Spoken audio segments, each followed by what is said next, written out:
Dragi Nišlije, poštovane kolege, dragi prijatelji, veliko hvala.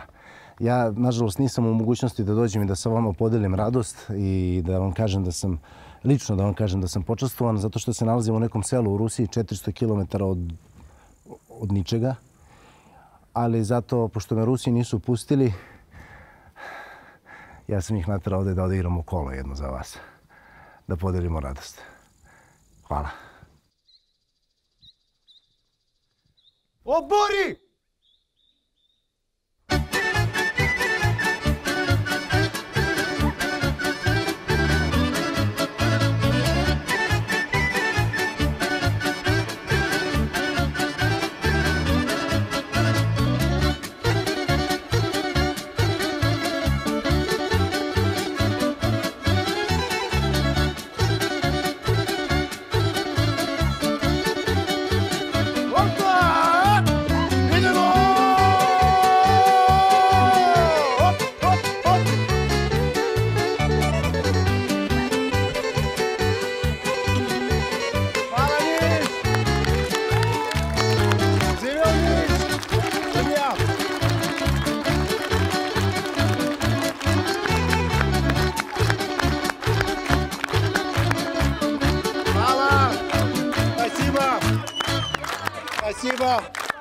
Спасибо. Спасибо огромное.